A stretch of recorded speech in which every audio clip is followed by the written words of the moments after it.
In the interest of time, I think if you want to go ahead and get started, Yeah, I'll just kind of keep letting people perfect. in. It will be recorded, so. That sounds great. All right. Welcome, everybody. We're really happy to. I am Lyric Winnick. I am the president of the BCC PTSA, and I'm joined by Paula Andalo, who's one of my vice presidents, also our Latino families representative, and one of the leaders of the Diversity Parents Council. And we are very happy tonight to have as our special guest, Dr. Mooney, our principal.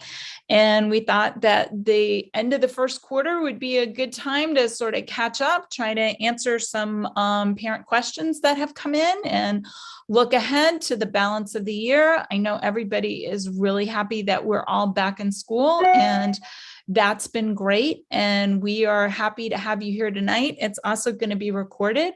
What we're going to do is just let Dr. Mooney make a few remarks about how quarter one in person went and back to school. And then we will sort of tag team some questions. If you have questions, please put them in the chat. I'm going to kick off with asking a few questions, then turn it over to Paula.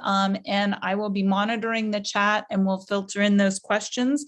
Just as sort of coming attraction sneak preview, we have a number of questions around math. We have some questions around parent view, counselors, and then some social emotional stuff, getting to know your counselor and your administrator, a little bit on PE and the changes with the year of health, and then just some of the recent unpleasantness. So from Friday night. So anyway, without further ado, thank you very much, Dr. Mooney. I will let you chat away. So good evening, everyone. I'm very happy to be able to speak to you tonight. I really do look forward to a time where we can not be stuck behind computer screens, although in some ways it's a little more convenient. I will admit that as I go to meetings for my own kids' school, it definitely is more convenient sometimes to do it this way. But I do miss the opportunity to kind of speak with people and have that face-to-face interaction. That's really an important part of what I like to be able to do. So as Lyric said, we're at the end of the first marking period. We just ended out last week. We have, I would say, it has been a mixed bag of success for us in terms of how the year ended. We are, we are seeing the impact of students not being in school for a significant amount of time, and that is impacting social emotional learning and their interactions and behaviors with one another. That's impacting their grades. That is impacting really a lot of the things that we're trying to do. I say that, and then the flip side of that is we really have great kids. You all have great kids. Because I hear my colleagues talk about some of the problems that they're having, some of the behaviors that they're seeing. Friday night, perhaps notwithstanding some of the aggressiveness that they're seeing from their students. And knock on wood here, we just aren't seeing that. We're seeing students who are generally seem to be happy to be back in the building, students who are trying to make the most of what they have in front of them and really are working towards the goal of just having a successful year. We do know there's some adjustments and some things we need to do, and that's part of what we are talking about tonight and part of what we're continuing to do.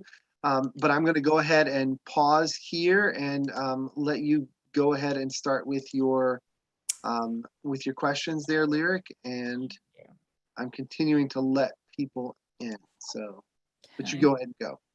Okay. Well, one of the topics of the fall, hot topics of the fall, obviously has been math. It's something that we've discussed repeatedly in PTSA executive committee meetings. We've discussed with parents. Parents have discussed amongst ourselves. And so the questions that came in, I sort of grouped them together around the first block of these around the central theme of math, starting with the premise of my student is really struggling in math.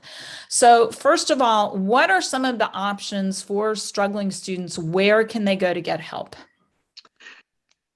So we have several great options for help.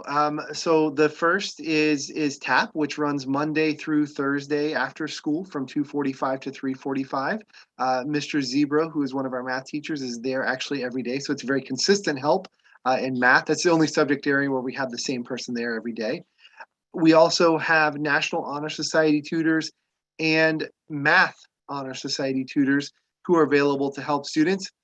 And we also have peer partners, which we can be set up through Ms. Heald in the College and Career Center. And that is a very strategic matching of students with, if your child is taking pre-calculus, it's a strategic matching with someone who did well in pre-calculus and says, yeah, I could tutor someone in pre-calculus. All of that is in addition to whatever help they can receive from the teacher. So our teachers do have times that they are available at lunch, times that they are available before and after school. In fairness, most of that is prearranged with the teacher. It's not drop in all the time because they may have other things that they're doing. But all of those help and assistance is available to students in order to make that happen. Help everyone be successful. The other piece, go ahead, you may be coming to this. The other piece that we definitely realize and recognize in our courses, in our subject areas that are more sequential, such as the math and the sciences and the languages, where things continue to build on each other. And the learning that you did in the previous year is very critical to the learning you're currently doing. We definitely see that there are some needs for kind of reinforcement of skills. It's very fair to say that, last year having class only 2 hours a week, the students lost a lot. Even if we take away the fact that we were doing a lot of it virtually, just cutting down on the instructional time caused students to lose a lot. So we are looking for those opportunities to help make up some time with students. Very much we're struggling with that in our higher level classes because in our AP and our IB courses, both College Board and IB have not really cut back on anything that they're asking us to have students prepared for in exams. So our teachers are trying to walk a fine line and make sure that they're going back and reinforcing skills or possibly even doing initial instruction on skills in our higher level classes. And then also trying to make sure that they're getting to where they need to be for students to be successful on those high stakes tests. So it's a line that a lot of our teachers are walking, some successfully for students and some students are really struggling with that. One other thing I just want to mention for short, that all of the various tutoring help options that are available at the school are all free. They don't cost anything. And so they come with the package. There seems another set of questions that came in really centered around the fact that in the past, teachers, counselors used to make recommendations specifically around math placement. And this year, it seems that there are a very high number of kids who are struggling and are stuck in the class that they're in. Kind of where did the wheels come off a little bit? Were the recommendations not right? Is it the material? Is it nobody really understood how great the learning loss was going to be? But where's the breakdown and what are the options going forward? So I think it's kind of a perfect storm of all those scenarios. So just to be clear, we actually don't ask teachers to do recommendations anymore. We did away with that the year before I came to BCC, actually, but because we noted that was kind of a gatekeeping solution that kept some of our groups, our students, underrepresented in our higher level classes. But what we do have is opportunities for teachers to give us feedback on the classes that students have signed up for. So after students sign up, we send that to teachers and say, and then they tell us, oh, you signed up for this level class, we think that's going to be a stretch, or you signed up for this level class, you really could go higher and you'd be perfectly successful. Counselors also have those same conversations when they look at the courses that students are signed up for. So the numbers that you talk about, the kind of the students dropping down. Last year we didn't see this, but very different year last year. But my first year, 2 years ago, at BCC, we were in sort of the same situation. 2 years ago it was honors algebra 2, and this year it just happens to be honors pre-calculus, where we saw. And what we are seeing this year that's a little different is we are seeing students who were very successful, at least on report cards last year, very successful in honors algebra 2, who, again, using this as a small microcosm of it, who were very successful last year in honors algebra 2, who are not finding success in honors pre-calculus. And we're really trying to figure out the root cause of that, but we really are working sort of under the assumption that it's because of the lack of instruction, because of the things that may have been missed, and it's just making it tougher. So we have students who we all thought would have been prepared and for a level course that they were in, and 3 years ago, again, in a perfect world with no COVID and no loss of instruction, I'm confident they would have been. But now we're seeing opportunities in spaces where that's not necessarily happening. And going back to what I was talking about before, we're not really seeing much give in terms of instruction to be able to go back and reinforce those things that we need to hit. So those pieces are all, kind of working together to make it challenging. For students, we are working. Actually, Ms. Gallagher and I have invited out the Montgomery County Public Schools math content specialist, or is not called a content specialist, curriculum specialist, to come and talk with us, actually, and specifically look at some data for our kids, and to really talk about the options that we might have in terms of not only some products that we might have that can go back and help students with some of that, what I call spiraling back to pick up the pieces that we're missing, but also how we can really be strategic in what we're focusing on in our curriculum and how we're making sure we're moving our students forward and preparing them in trajectory, because this is going to be a much longer term outcome than next year can we have kids back where they need to be, or even, I think my personal thought is, I think we're probably looking at 3 or 4 years from now before we really have students caught up to where we think they would be if they hadn't missed this time. What these classes where students are not doing well and are college bound, and all of a sudden they have a horrendous grade that is blowing a hole in that, are there any options for them? What can they do? Is this a situation where they should even look at retaking the class next year? Because like with the languages, I believe you can retake and it removes the bad grade. Is that an option in math as well? So it is an option. It just depends on what pathway the student might choose to be on. Again, that's more of an individual statement, but we can look at opportunities for students. Depending on the level of the course, the earlier courses that we offer at BCC, so, Algebra 1, geometry, some of Algebra 2, we also have some online options where we can allow students to go back and not have to take a full course during summer school, but that's more on a case-by-case basis. When we get into those higher level classes, it's a little bit harder for us to make that fit. We don't have as many kind of non-human instructed options that we might be able to give. But you can retake a class and we can take it off of a transcript if that's an option that you want to pursue. We also can work through some processes through some credit recovery, although that's much harder when the grade is passing in the end, very honestly. So I'm going to pull a question from the chat that fits in and then move to the parent view part. But what advice do you have for kids who reach out to their teachers for help and just aren't getting a response, or getting a very minimal response, that the teachers just got too much on their plate and can't do it? So the first would be to if they have a relationship with their counselor, and I know that that's something that we're going to talk about a little bit later, that to reach out to their counselor and ask for some assistance. But we actually are divided up administratively. The assistant principals are divided up by alphabet, and that would be another good place to start. Just to shoot a quick email to their administrator based on their last name, and then they could, help facilitate that conversation. I do readily admit that teachers have a lot on their plate. I live with one, and I hear everything that she's going through every night. At the same time, we do have kids that we need to support. So if there are students who are seeking that assistance, and we want to make sure that we're responsive to that and that we're getting them the support that they need.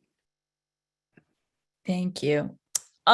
And then I think this really sort of piggybacks on some of the issues around grading. And I know that this is a sort of is a frustration for high school principals across the county, but there's no early warning system for when a student's having difficulty in class. And so oftentimes by the time the grades make it in some format to parent view and parents see the grades, the slide is terrible and it's very hard to intervene and repair the damage at that point.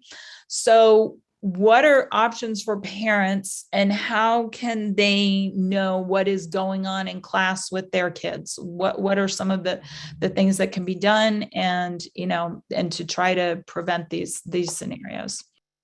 So, if I rewind for you all of you have been around long enough to know this, a year and a half ago, we had to make the really abrupt switch and move away from Google Classroom to my MCPS Classroom or Canvas, whichever you prefer to call it.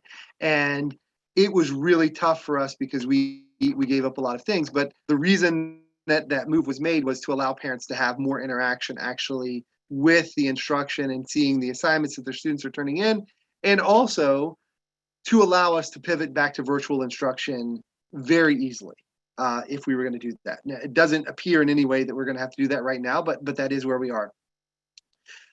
The very much the downside of that is with all assignments going through Canvas, there is not an automatic sync function. Exactly what you're saying, Lyric, that there's not an option that says, my child turned this in Canvas, the teacher graded it in Canvas, they got an 87%.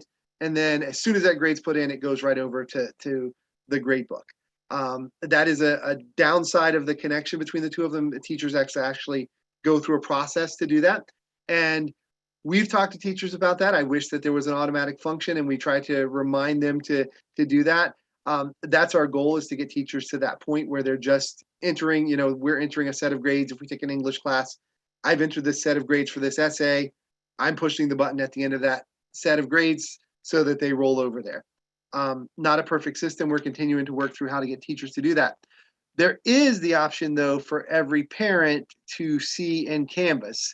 And I believe, and I think you guys talked about it maybe at the PTSA meeting last week, Lyric, there is a way through what you see in Parent View to simply click over to the Canvas page. Am I correct about that?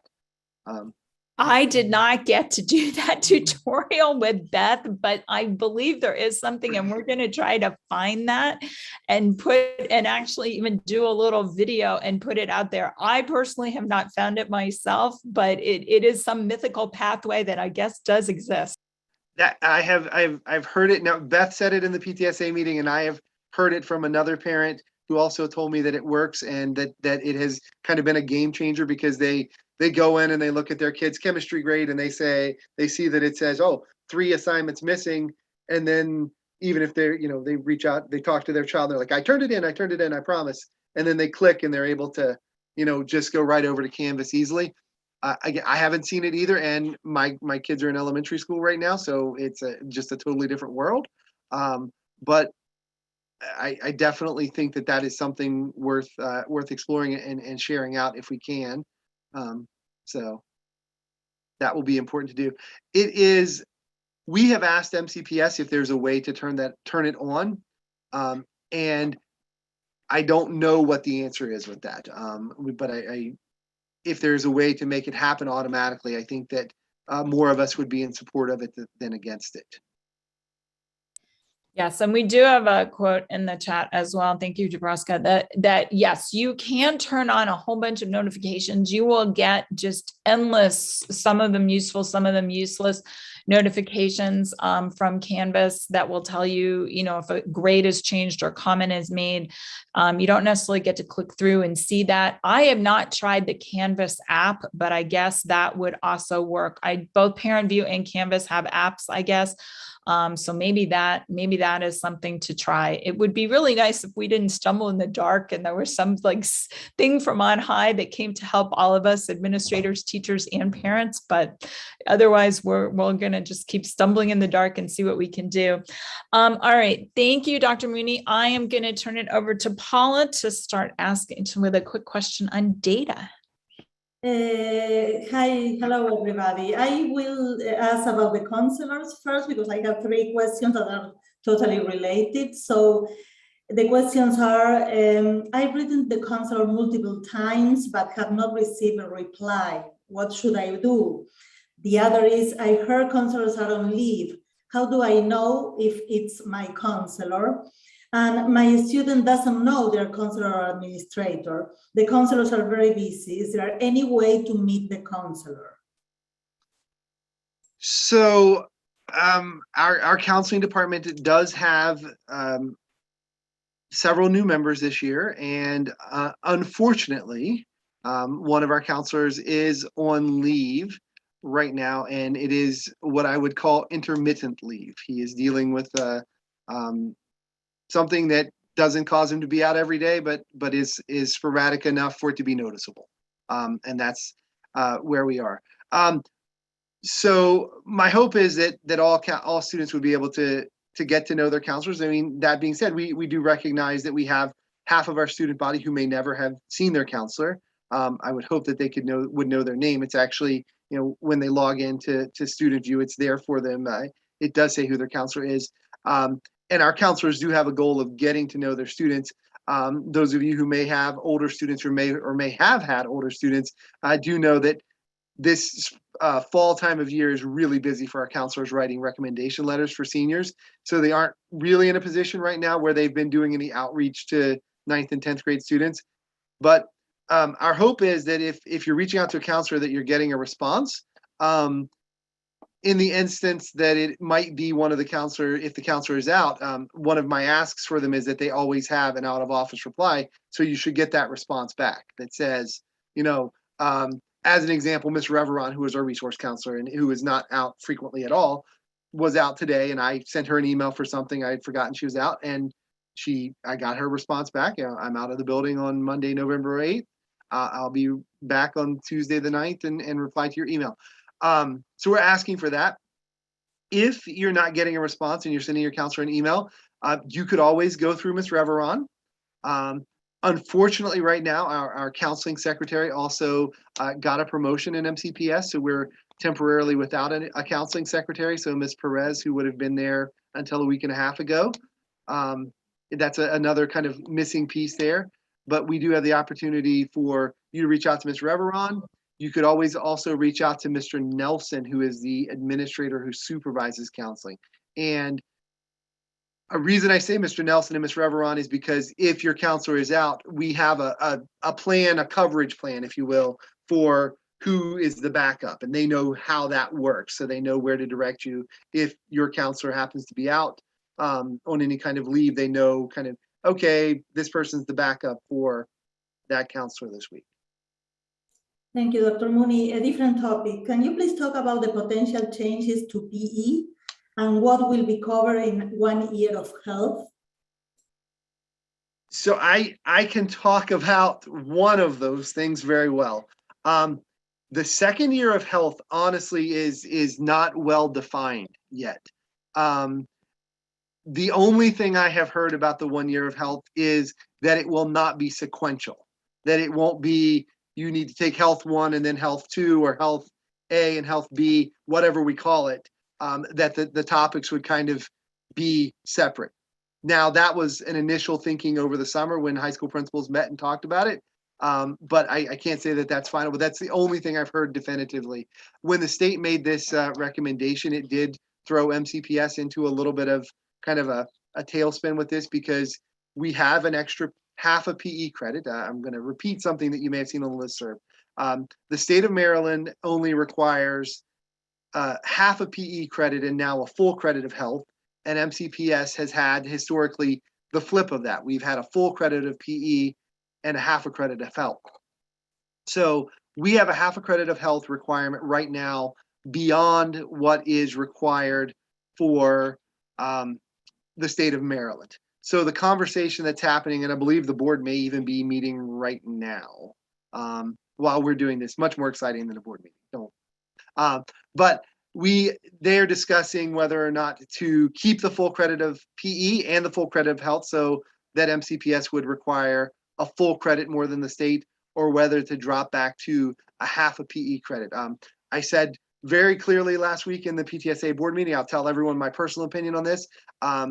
I think that we need to do everything we can to give our students options that will help them learn lifelong active skills. And I fully support a full credit of PE, even if that means that we're taking away some kind of other elective option for students that they might otherwise get. I know that may not be where everybody is, but I really see kind of when students if they only took a half a credit of PE, and let's say they took that the first semester of their 9th grade year and they never did anything else, they weren't an athlete of any sort, or they didn't do anything, like I see really bad habits developing in that. And I really want our students to develop some foundations that will help them be active and healthy throughout their lives. So that's my opinion as an educator. So that's where we are. I don't know where MCPS will land on this. I know that PE teachers are advocating for the full year of PE, a full credit of PE. So we'll go from there. Dr. Mooney, I'm actually going to jump in on this because I think for 9th grade families in particular, whom this is what it's going to impact them. But even for offering options, we have a full year of arts credit. We have all of this, but if you have students who want to pursue IB or want to do programs like Project Lead the Way, is there any thought or any discussion given to how this is going to, these other requirements are going to impact how the dominoes will fall from all of this to allow students who want to pursue those academic tracks to do so? So that is exactly one of the conversations that we had as high school principals, especially those of us who are in schools with IB diploma program, because it's already tough enough you almost have to come into your 9th grade year with a plan that you're going to be a diploma program student, or you're not going to be able to fit your classes in. And with additional credits, and I don't think, even though you didn't mention it, Paula, there is also the recommendation from the student member of the board to add a half credit of financial literacy into everything else. So if we added that in also, we really are looking at limiting any options for any interest-based learning that a student that came in knowing they wanted to be full IB diploma would almost be swamped in their 9th and 10th grade year, just getting basic requirements out of the way. And then if you added in anything else that was an interest, like if they were a band student, for example, we've basically shut everything down. So that is something high school principals have raised. Hopefully it has been heard. And if not, we're gonna have to learn how to be creative with some of the options and the offerings that we do, and how we can support students in that. An example of something we do now that we might have to look at for some other options is Mr. White runs an IB music class that is fully asynchronous for students who can't fit it in their schedule, and they actually do all of the work on their own outside of the school day, and he records all the lessons and they're all going on. But it's something he does because he wants students to have that opportunity with music to be able to continue their music career and get the IB diploma. So there would be some other things that we would be looking to be creative around in terms of that. Thank you, Dr. Mooney. A very hard topic, and one question, one statement. How is BCC going to address what happened after the football game on Friday night? A person sent a statement basically, and I know that a lot of parents feel the same. I don't think it's safe for my student to go to sporting events at BCC. So Friday night was tough. That's maybe the that's maybe the weakest word I can give to it. We are still trying to figure out exactly what happened and how everything went down. We spent Administratively, we spent quite a bit of time on Saturday reviewing our security camera footage, talking with Montgomery County Police, trying to see what happened on campus and see where we go. And we actually we have some steps forward, kind of from a school safety and security point of view. The bigger piece for us, honestly, I mean, the safety is important. The bigger piece for us is really how we're going to work together with the Walter Johnson student body and the school at Walter Johnson. Because if you've been around a little while and you remember this, the very last time we played Walter Johnson in an athletic contest, which was January of 2020, we had a fight after that basketball game, also in our parking lot. And there's some pieces. So our first step actually is on Thursday morning. We're meeting with my whole administrative team and the whole Walter Johnson administrative team, both of our directors, our cluster security personnel, Second District Commander Gagan from Montgomery County Police, several other people that we're bringing in from safety and security to really talk about how we can, what we need to think about both logistically in terms of the next time we have a sporting event, because we're not going to stop playing Walter Johnson, kind of both those nuts and bolts things, but also then for us to really talk about what we might be able to do in terms of building a sense of community, because we are both Bethesda schools and we're going to continue to be around each other and with each other, as opposed to these kind of negative interactions happening every time that we're there. So that's not a concrete answer, but we do have a plan going forward. We do play Walter Johnson in basketball at BCC. I think January 4th is the date. It's the first home game after we return from winter break. Thank you, Dr. Mooney. Paula, can I just follow in with all of that? I think that is there any plan also to have any conversations around the school with students about this? Because it seems like the students are having a lot of conversations amongst themselves, but with varying degrees of information and success. And we also did get a question in the chat that have the students involved in the incident been suspended, or is it something the school can consider? I don't even know that everybody's tracked down the students, so they don't know who did what. So two parts of that. Yes, we have plans for conversations with students, taking advantage of our advisory time to be able to do that. And making sure that we have the conversation with the right students is really what we're hoping to focus on. In terms of any student discipline that might have come out of this, I'm not able to talk about specifics, but we do have some students that we've been able to identify, and the behavior has been addressed in accordance with the code of conduct. You received my message, Dr. Mooney, that I witnessed everything. Yes, I was waiting for my kid. I didn't see the vandalism, but I saw the kids running, and my feeling was that somebody shouted, "Police, police," and they began to run, and some kids were running because other kids were running, and there's nothing more wrong than run when you're leaving a massive event, because as I mentioned to you, a silly act could be turned into a tragedy in a second.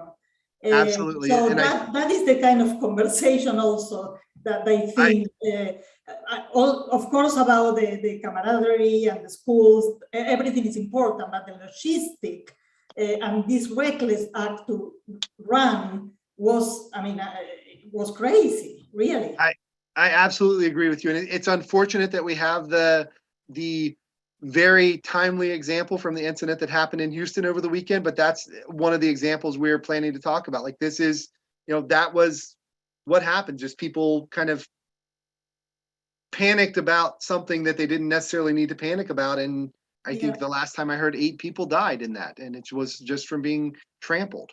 It was a very scary moment. Yeah.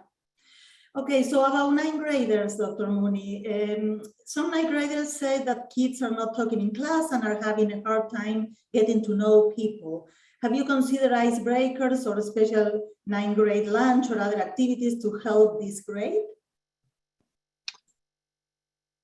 So I honestly had not. We did do a new student lunch a couple of times where counselors strategically invited students. They focused on students who were not feeder middle school students, but new to the cluster. And honestly, we had about 2 takers each time out of kind of 30 or 40 invitations sent out. So they haven't done that in a few weeks. Definitely open to any ideas for getting ninth graders going. I have been in a few ninth grade English classes, and I do see students talking. But some of that is the dynamicism of the teachers too, because our ninth grade English teachers are really good at getting even reluctant conversationalists to come out of their shell. Well, and Link Crew is a program that is meant to, help kids connected. So how Yes. Link Crew is doing at this point? Do you have any information about how they're doing? So Link Crew has a couple of upcoming activities planned. Our last conversation was that we wanted them to try to utilize some of the time in those half days before Thanksgiving break, because in fairness to everyone, that those days get when we shorten the day, it gets a little tougher for real instruction to happen. So we're looking for some of those connections. Again, some of that social emotional learning. We will have an advisory lesson built into one of those days, also going forward. Thank you. And the last one, it's about this. What is the school planning on doing with the testing data from the fall? So, if you've been in a meeting with me before where we talked about testing data that we had from last spring, one of the conversations that we had internally as a school was really how reliable that testing data is. So we do have quite a bit of testing data that we felt like we did testing from end of September all the way through October. So there's some data points that we do feel are very reliable. So for example, all 9th and 10th grade English students took the MAPR, which is a consistent reading test that they've been taking since they were in elementary school. So we actually have very much longitudinal data on our students in MAPR. All 9th and 10th grade students also took MAP-M, which is a math test. We don't consistently give that as well, but we have for the past couple of years.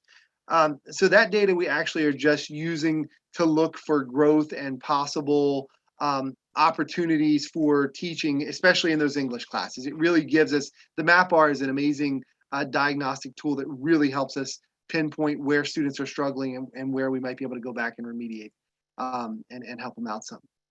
What we are looking for, other data points are a little bit more tricky.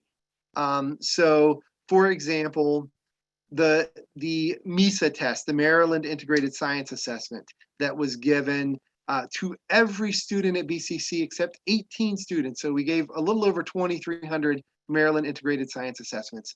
That data will be reviewed and we'll use it. But in the end, the way the state wrote the expectation for this year, students met that graduation requirement simply by sitting for the test. So, and even though we didn't say that out loud, they knew it somehow. So there's some, validity concerns about that data, but we'll use it to drive instruction. The other piece is the testing data.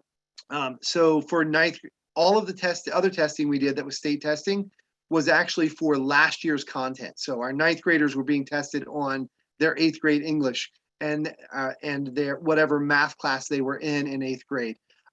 We will get that data. It will be a serious lag. We probably won't get it until the end of the school year.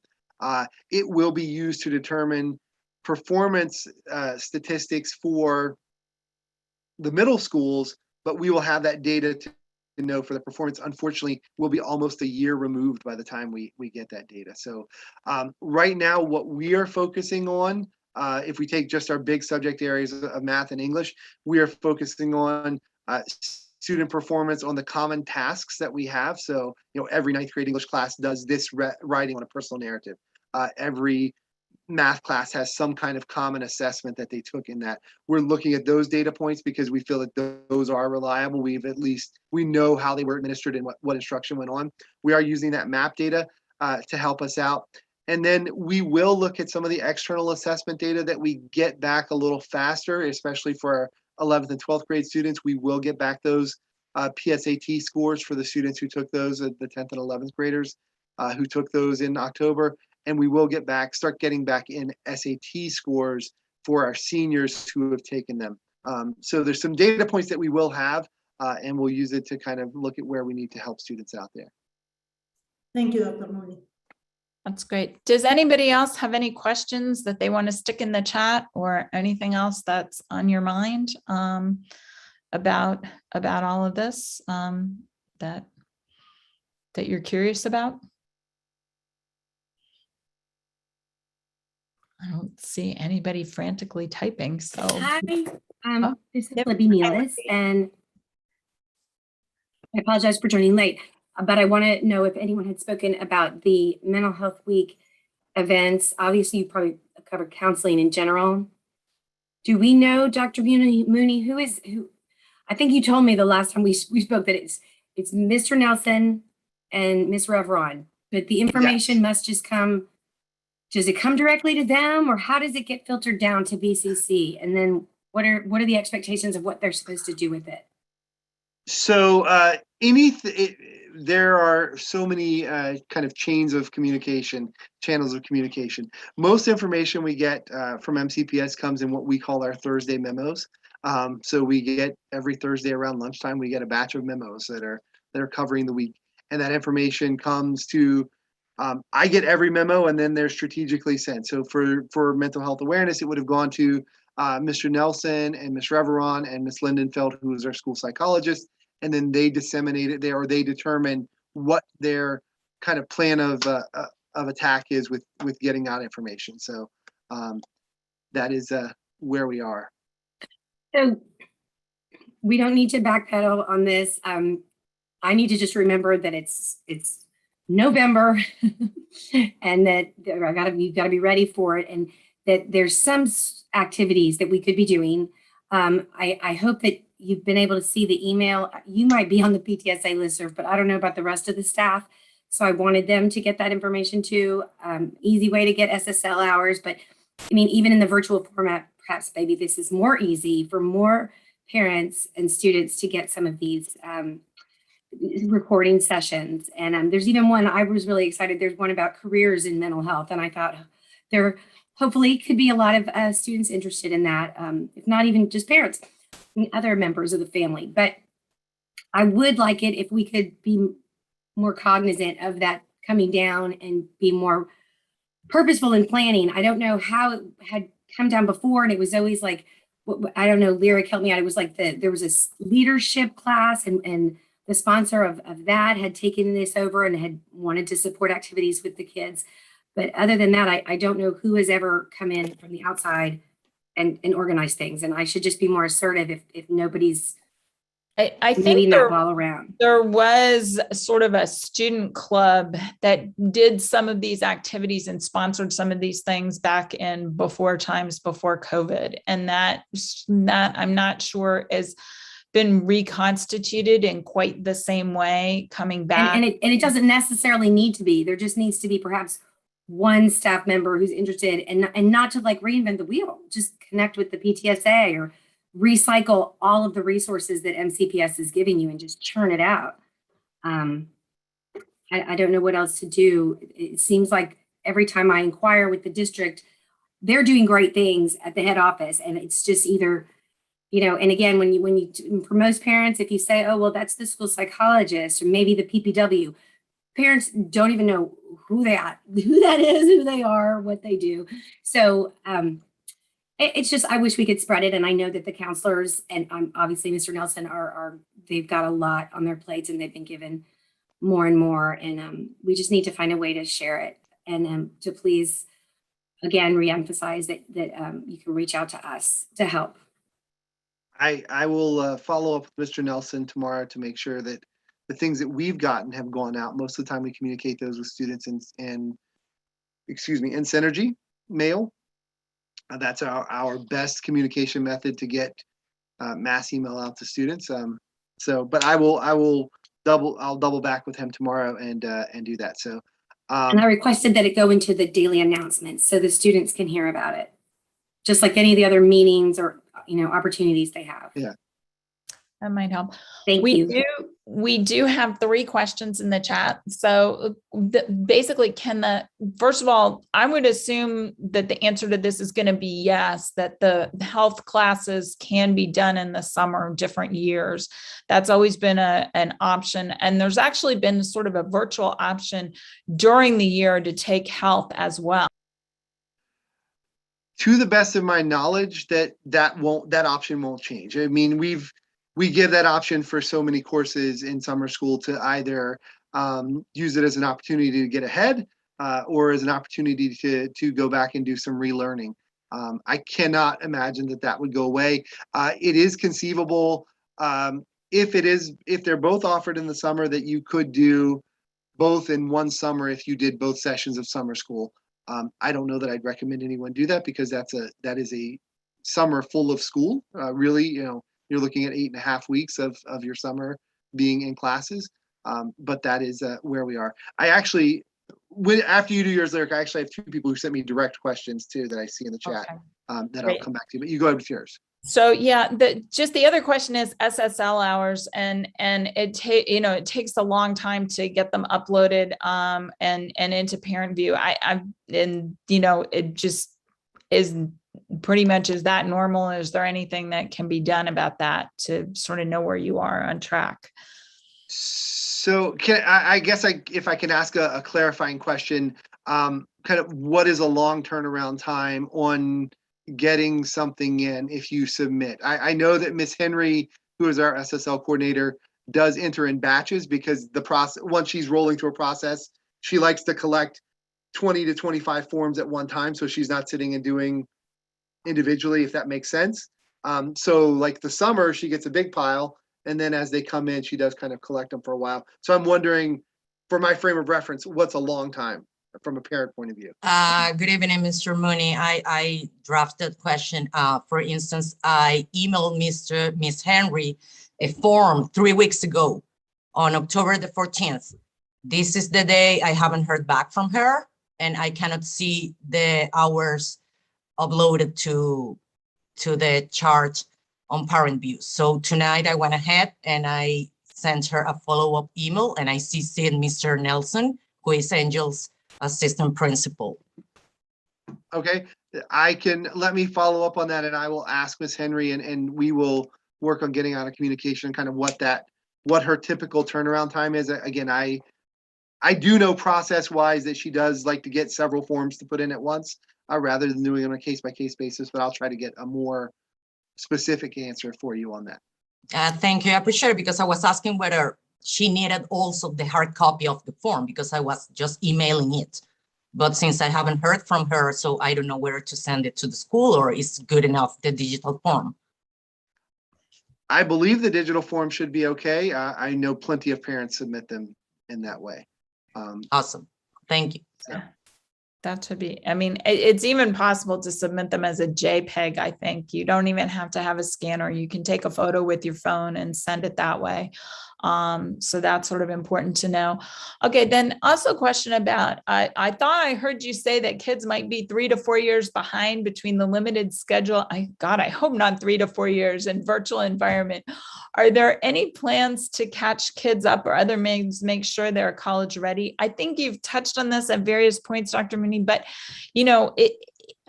this seems to be actually a question that's bigger than BCC. I mean, are there conversations in MCPS now that they're looking at the first quarter of the fall and they can have a better sense of the holes and, are hopefully hearing from the teachers about their concerns and the administrators, does it look like there's going to be any opportunity to retool in a meaningful way to, to find and plug some of these gaps? So there are a lot of layers to that question. So I guess maybe I should clarify. I did say 3 to 4 years. What I was trying to say is I think it's going to be 3 to 4 years before we really see all of the learning loss mitigated that we've seen. Not necessarily that they're 3 or 4 years behind, but I really think that it's not going to be as simple as saying we had 18 months out, and now by the time we get 18 months or 2 years back in, everything's going to be back to fine. That's what I was trying to articulate, and maybe I did a poor job of that. In terms of really looking at curricularly and instructionally how we're doing things, those are the conversations that we're trying to have, and those are the conversations that we want people to have. So one of the pieces that we're doing, again, I mentioned that we've asked our district level math person to come in and really sit down with us and not look at from 30,000 feet, but really look at some students that we have in honors pre-calculus who are struggling, and look at some individual student profiles so that we're really making it a personal story instead of just a bunch of numbers on paper. But really trying to have those conversations. The other piece we're doing specifically at the school level is we're trying to support, and this is something, with the help of the Educational Foundation, being able to provide sub-time for teacher planning groups and time for them to have planning meetings where they can sit down and actually have these conversations themselves. So trying to give teachers professional development days in the schedule when we can, so that they can have time to really sit down and look at where students are, what they need, and how they can make those micro adjustments that will hopefully have exponential benefits to students. So that's where we're going for that. But the goal is to have MCPS as part of the conversation. And again, it's something in all of our courses, in all of our instructional areas, where we see kind of that knowledge that needs to build on itself in our science classes, in our world language classes, and in our math classes. My English teacher friends would be really angry, but if you miss 9th grade English and you don't do quite as well, that's not really going to impact you for 10th grade English as much as doing poorly in geometry is going to impact you for algebra 2. So that's where we go. So I had 2 questions. One is a little easier for me to answer. It says that there are lots of cars speeding in the neighborhood in the afternoon. Can we get Montgomery County Police Department to help enforce? There are 2 answers to that, and they are yes and. I can reach out to Montgomery County Police Department to ask for that. But as you likely know, we no longer have kind of a direct line to them. So it is just as powerful for parents to ask for that, or neighborhood members. So if you notice speeding in your neighborhood, you can preemptively say, call the non-emergency number, which is 301-279-8000, which is the same thing now I have to call for everything, and say, I live on Sleaford, kids are speeding around. Could you send somebody out at between 2:15 and 2:45 tomorrow? They may or may not. It's kind of the same response we get, unfortunately.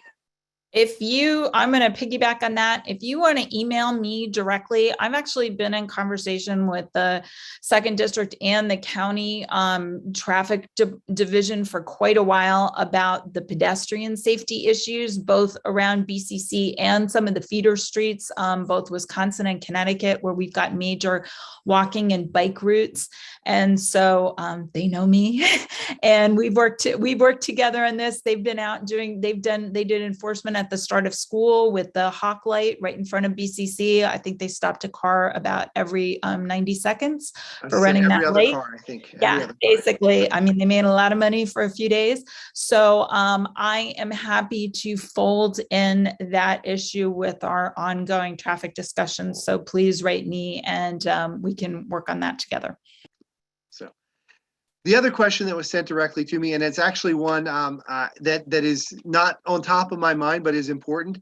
MCPS has reinstituted athletic eligibility starting now. And for some parents, you may not know what athletic eligibility means or even how to calculate it. So we'll start with this. So in order for a student to be eligible for athletics, they have to have a 2.0 GPA. And that is for the previous marking period. So that's simple quality points. An A is 4 points, a B is 3 points, a C is 2 points, a D is 1 point, and an E is 0. So you just literally assign for all the grades that show up on the report card, and then you divide by the number of the classes your child is taking. That's pretty straightforward. They also can't have any failing grades that go with that. So E's in there don't help out at all. That goes into effect. That eligibility is actually in effect the day that we say report cards are published, which is this coming Friday. So even if you looked on Parent View and you realize your child is ineligible, that's not in effect yet. I guess the only athletic team we still have playing is volleyball, so that's where it would be fitting. But that is where you would look for that. And then starting on Friday, it goes into effect for winter sports. And then at the end of the second marking period, which is around the beginning of February, it goes in effect for the remainder of winter sports and the beginning of spring sports. But that is how the GPA is calculated, is based on the marking period grade. And that's how you will see it on the report card. When you look at the report card, you'll see the GPA calculated, and it actually will say eligible or not eligible. But if you wanted to know right now, you could do that easy math. Or if you want to test out my math skills as a former special ed teacher, you could send me an email and I could try it for you. Probably not the best idea. Any other questions? If I talk for 10 more minutes, I get out of bedtime with my kids. So I'll take 10 more minutes with questions. Now we're going to make you read that book because we want them to do well in 9th grade English, Dr. Mooney. The best thing Absolutely. about the pandemic for me, can I just say, is that I did not have to do Romeo and Juliet for a second time with my second son. So in 9th grade, and I was an English major in college and I love Shakespeare, but that was a bridge too far. So anyway. It is definitely there. So I will share with you all this personal anecdote as we talk about kind of what we can see as the potential for kids. My youngest daughter is 6. She's in 1st grade this year. And when she left preschool, which would be the spring right after the pandemic started, she knew her sight words. She was what we would call a beginning reader, definitely. And last year, she was virtual until the moment in March when she could go back to school.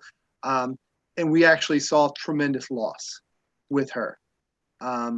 But this fall, going back to school with a combination of a great teacher and focused instruction and really her being interested in it, she is beyond where her brother was when he was in 1st grade.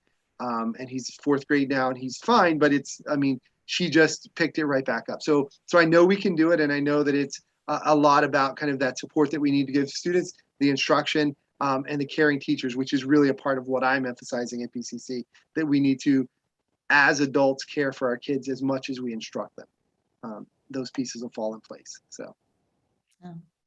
Well said. Thank you. And care for each other in our whole community, and hopefully turn the page on a better next chapter, better new quarter, better next chapter. And please don't ask me to do any higher math.